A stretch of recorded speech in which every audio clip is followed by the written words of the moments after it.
programme, on avait une revue d'activité pour voir un peu ce qui avait été fait sur l'année judiciaire 2023-2024. On avait également une revue législative et réglementaire pour dire un peu à tout un chacun, pour rappeler à tout un chacun ce qui avait été voté comme loi, ce qui avait été adopté comme décret, et par rapport à ces différents actes, leurs responsabilités en termes d'application de la loi. Et enfin, on avait une activité de rappel, de recommandations et de redevabilité par rapport à ce qui a été mis en œuvre pour que chacun se sente concerné par rapport aux différentes politiques qui sont mises en œuvre, par rapport aux différentes actions qui sont entreprises et pour avoir une adhésion complète de tout un chacun à l'œuvre qui est entreprise.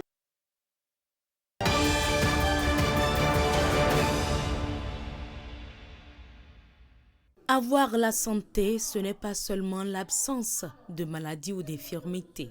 Selon l'Organisation mondiale de la santé, c'est un état complet de bien-être physique, mental et même social.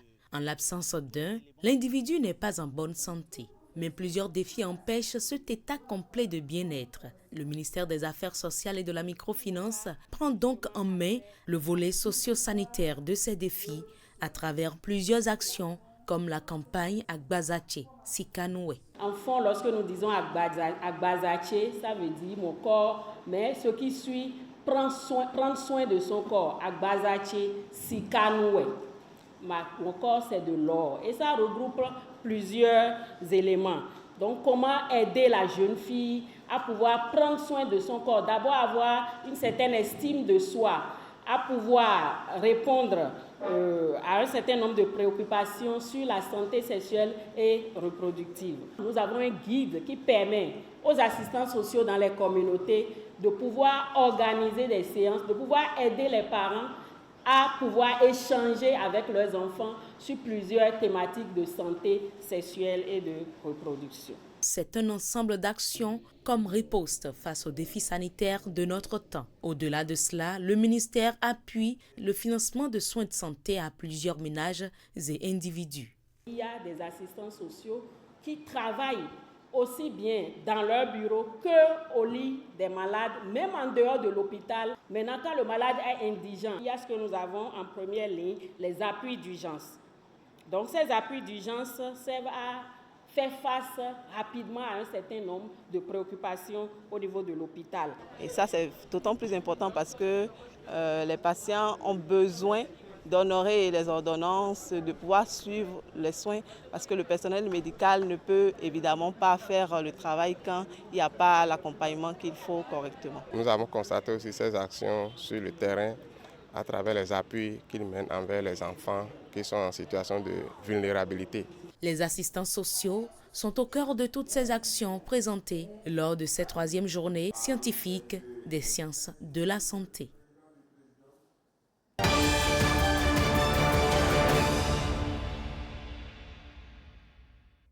Ce que nous avons comme acquis fondamental, c'est la construction d'un siège qui est validé par les pouvoirs publics depuis janvier en Conseil des ministres, notamment le 17 janvier 2024. Deuxièmement, le 11 avril 2024, les pouvoirs publics ont jugé de l'effectivité du fonctionnement, et non seulement du siège national, mais également du siège continental. Il faut souligner que c'est historique, ces appuis. Et c'est pour ça que la communauté internationale, en ce qui concerne cette sphère que nous coordonnons, salue. Fort de cet anniversaire, le gouvernement s'engage aussi à ce que nous rentrions dans une campagne nationale et internationale de la promotion de la paix et de la non-violence. Et si Dieu le veut, cela nous amènera à parcourir les 12 départements de notre pays. Et ce, à compter du 12 prochain, et nous pensons avoir toutes les forces publiques avec nous. Déjà, le ministre enseignement maternel et primaire a déjà pris des décisions en saisissant le ministre de l'enseignement supérieur et de la recherche scientifique, le ministre de l'enseignement secondaire, pour que la jeunesse des lycées, la jeunesse des écoles, vous savez, le risque est juvénile.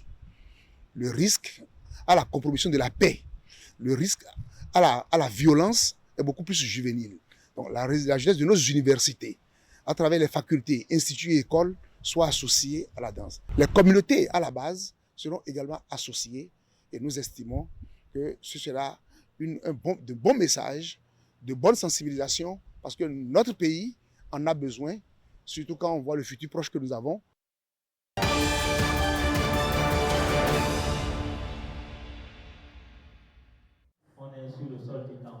Comment connaître sa destinée et vivre pour son accomplissement? Un ouvrage qui pose une question existentielle dont les réponses sont dans les 180 pages. L'auteur est agent de police et pasteur, deux fonctions opposées mais complémentaires dans la connaissance de l'être humain. Dans le cadre de mon ministère pastoral, j'ai la grâce d'accompagner spirituellement plusieurs personnes. Donc, à travers les expériences vécues avec ces fidèles accompagnés, j'ai remarqué très tôt que le point de beaucoup de personnes réside en réalité dans la méconnaissance de leur destinée et aussi des choix hasardeux. Et c'est suite à cela que j'ai été inspiré dans un premier temps de faire un séminaire sur ce thème au sein de mon église.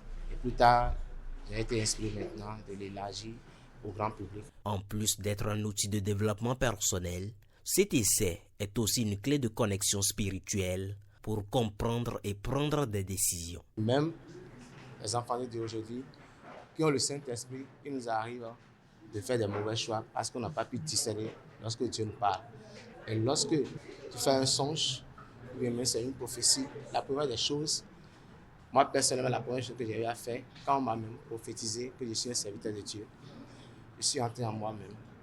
Personnellement, j'ai consulté Dieu. Est-ce que ce que l'homme là m'a dit, ça vient de toi? Est-ce que tel songe que j'ai eu à faire, ça vient de toi?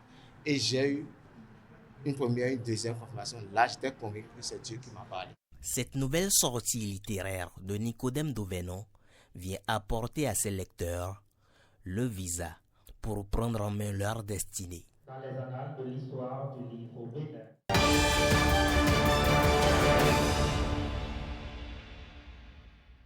Un rendez-vous d'échange entre le préfet, les élus locaux et directeurs départementaux sur des questions de développement des communes de l'Ouémé. Les participants à cette rencontre ont échangé autour de plusieurs centres d'intérêt.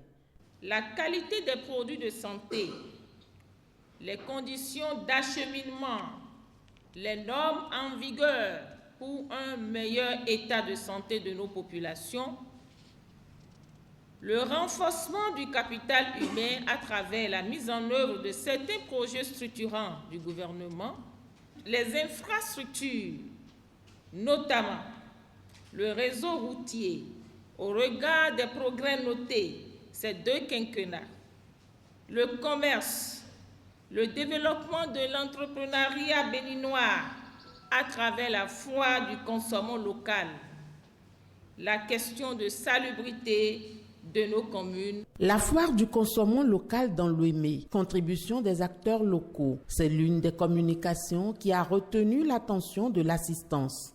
Nous mettons l'accent sur le consommant local dans les départements de l'Ouémé et du Plateau, sur notre rapprochement avec le Nigeria par la facilitation des produits made in Benin vers le Nigeria et ceux du Nigeria vers le Bénin, qui sont des produits issus de la transformation des matières premières béninoises. Une autre communication, non moins importante, est celle relative aux impacts du projet SWED dans le département. À ce niveau, un plaidoyer a été fait à l'endroit des mairies. Vu que le projet arrive à terme en décembre 2024, pour que les mairies puissent prendre en compte sur leur budget certaines activités du projet SWED pour éviter que les filles retombent dans la déperdition, que les filles aillent en mariage précoce pour renforcer ce que le projet SWED a déjà fait au sein des communautés. Au nombre des sujets spécifiques abordés figure la question de l'insalubrité des communes de l'Ouémé. La rencontre a pris fin sur une note de satisfaction et sur l'engagement du préfet à veiller au grain quant aux recommandations.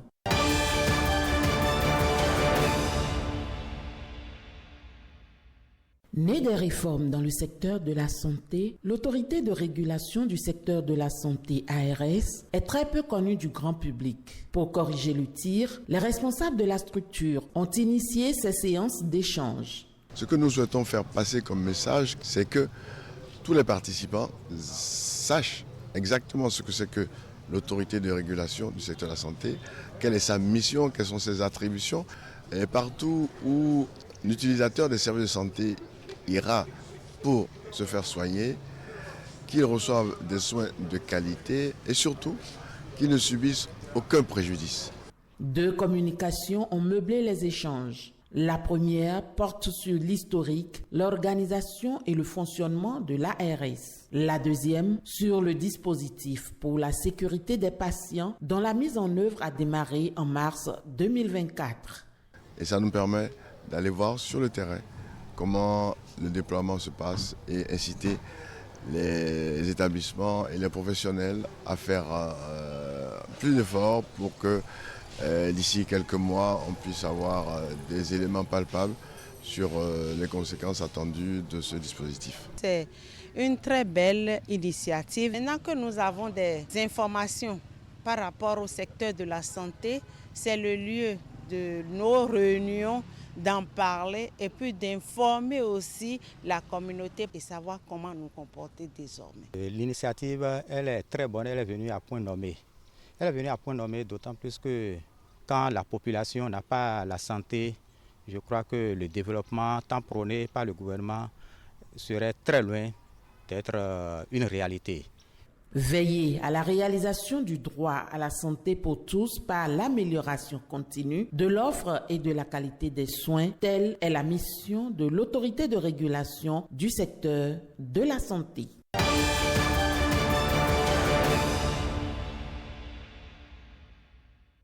Le projet de renforcement des organisations de la société civile pour la redevabilité des politiques éducatives et leur mise en œuvre vise à offrir une éducation de qualité, une éducation inclusive et résiliente aux situations d'urgence. C'est grâce à ce projet, justement, que la coalition a pu achever son processus d'installation dans les 77 communes de notre pays, des observatoires communaux, ainsi que ceux départementaux, membres de l'Observatoire national, qui constitue un outil important, un outil technique pour notre coalition. L'Observatoire de l'éducation est un dispositif de la société civile dont la mission essentielle est d'observer, de mesurer et d'enregistrer de manière séquentielle les changements qui s'opèrent dans le domaine de la réalisation du droit à l'éducation. Cette rencontre est le fruit d'une collaboration fructueuse entre un consortium d'ONG composé de Social Watch Bénin et de Dedras ONG. La rencontre d'aujourd'hui qui fait suite au processus de collecte et d'analyse des données ainsi qu'à l'organisation des ateliers départementaux de dialogue politique tenus dans 11 départements permettant de décider des orientations à donner en vue de l'amélioration des prestations des services et des indicateurs de performance dans les 2 champs de collecte de données, notamment les alternatives éducatives et la continuité éducative en situation d'urgence. À terme, il s'agira de faire de l'éducation un puissant outil de développement.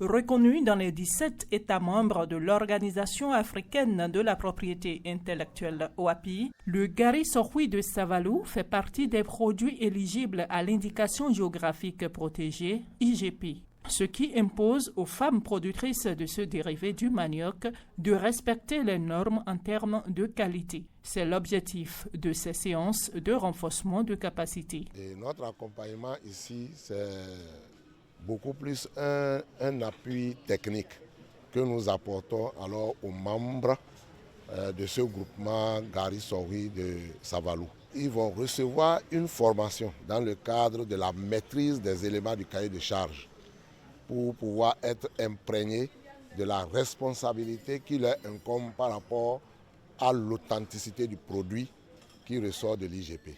Ces sessions d'information et de sensibilisation ont permis de souligner l'importance du processus d'indication géographique protégée aux nouveaux adhérents du groupement. Quand un groupement est né, il y a toujours des nouveaux adhérents, il y a toujours une nouvelle adhésion. Donc par rapport à ces nouvelles adhésions, on a l'obligation de les sensibiliser sur ce qui est dit dans le cahier de charge. Et on a aussi l'obligation de travailler pour que demain, ce flambeau soit porté haut. Nous, bénéficiaires, nous avons cette lourde responsabilité, cette charge de montrer à ces structures qui viennent nous accompagner que c'est une décision qui est venue délibérément de nous-mêmes, de donner ce label Gary Sonkwi qui est propre pour la commune de Savalou. L'initiative s'inscrit dans le cadre du lancement du mois de consommation local, un mois dédié à la valorisation des produits locaux.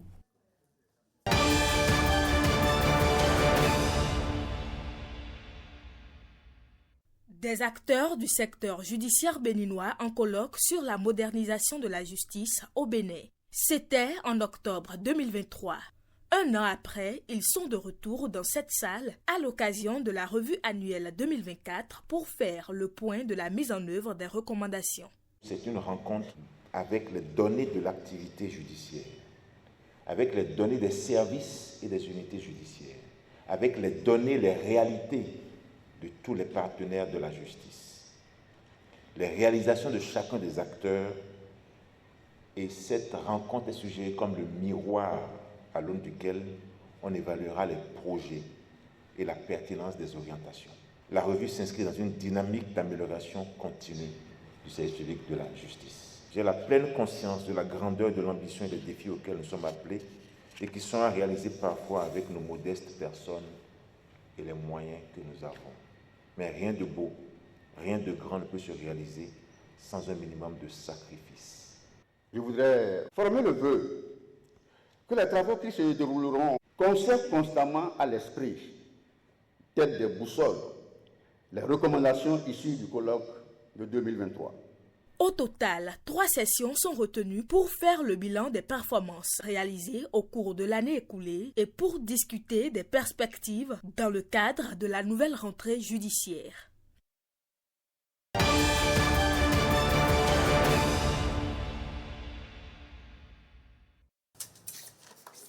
Sous vos acclamations, s'il vous plaît. C'est officiel. Le sous-bureau de l'OMS à Parakou est inauguré. La présence de ce nouveau bureau de l'OMS à Parakou est pour nous un motif de grande fierté.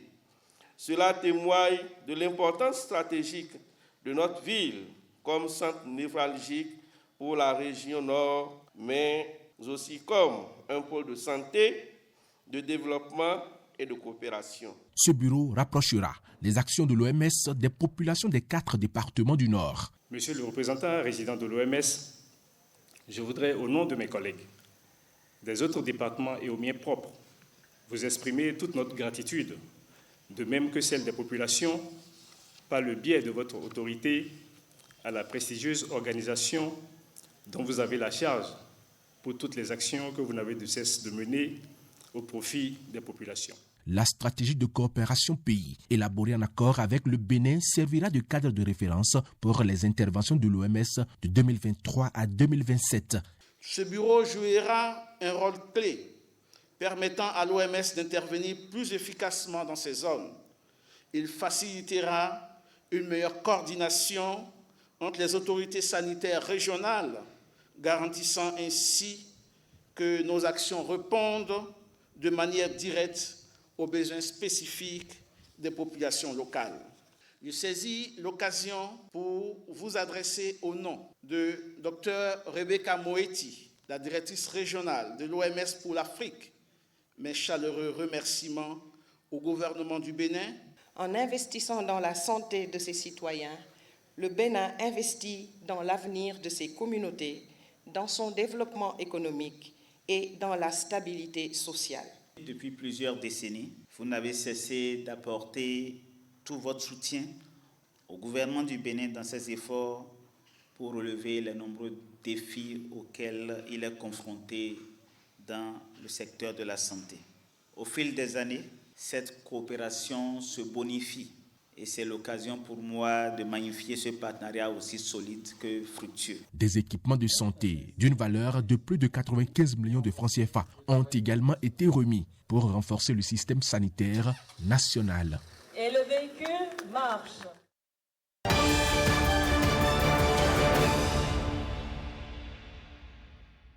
Le braconnage, l'expansion agricole, la transhumance illégale et bien d'autres facteurs ont accéléré dans la composante béninoise des parcs W de la Pendjari l'extinction totale de certaines espèces animales. D'autres encore sous menace méritent d'être protégées. African Park y travaille et travaille aussi à la réintégration et à la translocation de nouvelles espèces à l'intérieur du WAP. L'atelier qui se tient à Cotonou est l'une des étapes de la concrétisation de ces projets. Les 10 projets épousent globalement 2 stratégies. Une stratégie d'amélioration de la viabilité des populations en renforçant leur diversité génétique. Ceci s'applique pour le Damalix, la sous-espèce Corygum, le cob de Buffon au W Bénin, le guépard pour l'ensemble du WAP, le cob de Fassa et l'hippopotame au W Bénin. Il s'agira également d'établir une population viable d'espèces cibles dans son aire de répartition historique. L'objectif est d'augmenter sa résilience à l'extinction au niveau régional et continental, de quoi élargir l'offre touristique du Bénin. Le gouvernement a voulu faire du Bénin un pays fortement touristique et pour le volet concernant les parcs nationaux, nous avons voulu avoir et de façon exceptionnelle les Big Five. Au Bénin, nous avons l'éléphant, le lion, le buffle, le léopard, mais le 5e reste le rhinocéros noir. Donc, je crois qu'à l'issue des travaux, nous pensons pouvoir obtenir une feuille de route clairement définie pour que le rêve du gouvernement béninois devienne une réalité. Depuis 2016, avec African Parks, le gouvernement béninois s'est engagé pour la réhabilitation et l'amélioration de l'intégrité de l'ensemble du complexe W Arli Pendjari et la mise en œuvre de ces différents projets de translocation d'espèces de faune menacées vient témoigner de cette dynamique en cours pour faire du WAP une véritable attraction touristique.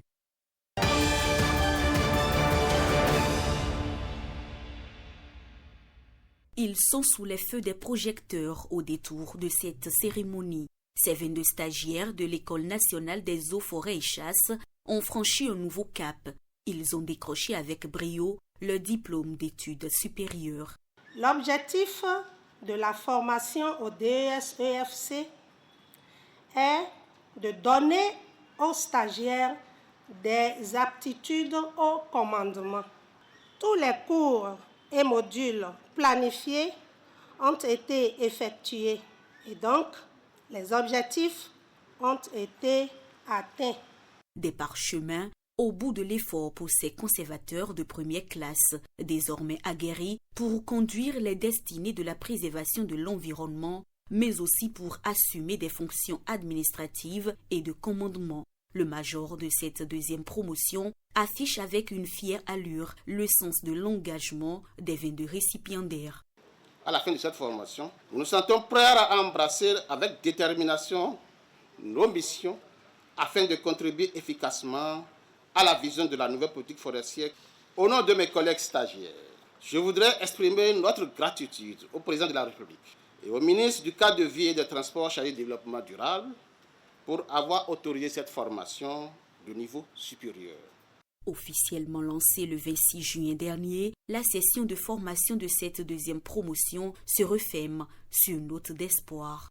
Chers récipiendaires, il est attendu de vous, après votre formation, des aptitudes spéciales.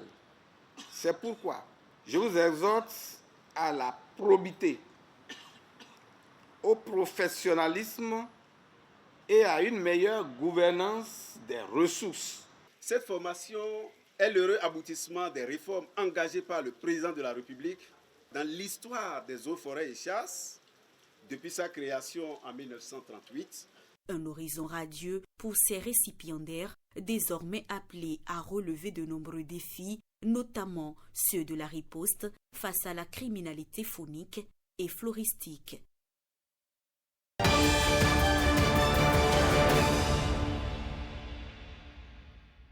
502 femmes au plan national disposent désormais des capacités nécessaires en tant que leaders politiques. La formation qu'on a eue au sein du PAEG, j'ai réalisé que c'est beaucoup plus développé. Et il y a eu de nouvelles thématiques qu'on n'avait pas eues lors du RECAFEM. Et je pense que tout ce qu'on a eu comme enseignement, c'est ce dont nous, femmes, qui avons l'ambition d'aller et réussir en politique, c'est ce dont on a besoin qui nous a été réellement enseigné. Les 4 modules nous ont vraiment donné la capacité de représenter nos camarades, d'être élus et de défendre notre pays partout où besoin sera. À travers le programme d'appui à l'égalité de genre, elles ont été formées sur le leadership féminin, comment tenir un discours en public pour une meilleure détermination dans leur parcours de militantes. Il s'agit d'un moment de donner et de recevoir. Ce qui nous réunit ici, c'est le renforcement du leadership politique féminin. Il s'agit d'œuvrer pour une meilleure implication des filles et des femmes dans la prise de décision de la gestion de la cité. Ce programme d'appui à l'égalité de genre a identifié dans les 12 départements 502 femmes qui, avec l'implication des organisations de la société civile, suivent donc un processus de renforcement de leurs capacités conformément à un référentiel de formation élaboré à cet effet et que nous avons eu à valider ensemble. Leadership politique dont les fondamentaux restent quand même le mérite et aussi le discernement. Des femmes engagées, leaders de qualité et porteuses de paix sont ainsi déployées sur l'échiquier politique. Cette rencontre d'échange à bâton rompu avec les jeunes femmes leaders du PAEG Zone 3 Atlantique Littoral, Ouémé et Plateau, témoigne une fois encore de l'engagement du gouvernement du président Patrice Talon à œuvrer pour la réduction de l'inégalité entre les hommes et les femmes.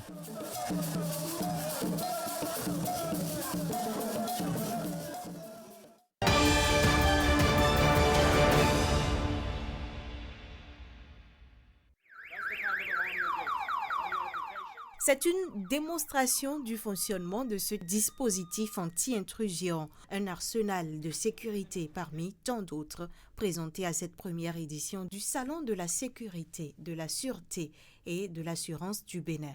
Vu les défis et challenges auxquels doivent faire face les sociétés de sécurité et les compagnies d'assurance, AT Conseil Label Bénin, en partenariat avec le patronat des sociétés de sécurité privée, a jugé bon d'organiser ce salon d'exposition pour permettre à tous les acteurs et bénéficiaires des services de sécurité sur toutes leurs formes et services d'assurance afin de profiter de ce cadre d'échange et de dialogue pour tendre vers l'amélioration de leur offre suivant la demande qu'exige la clientèle. Nous voyons ce salon comme un événement international. Nous voulons créer une plateforme sur Cotonou où les gens se donnent rendez-vous tous les 2 ans pour venir échanger sur les défis sécuritaires, les offres sécuritaires. Ce salon qui porte sur un enjeu majeur a été l'occasion pour le public d'interagir avec les spécialistes à travers panels et conférences débats. Quand on va au tribunal, on conduit quelqu'un pour un procès. Peut-être après sa capture au niveau des caméras de surveillance, on nous demande est-ce que ce caméra-là a été enregistré avant son placement pour la surveillance. Une chose est claire, vous avez besoin d'une autorisation avant d'installer la moindre, une seule caméra. Les défis sécuritaires, au-delà de l'aspect physique, intègrent également l'aspect protection des données personnelles. Les normes existantes en la matière ont donc été passées au peigne fin.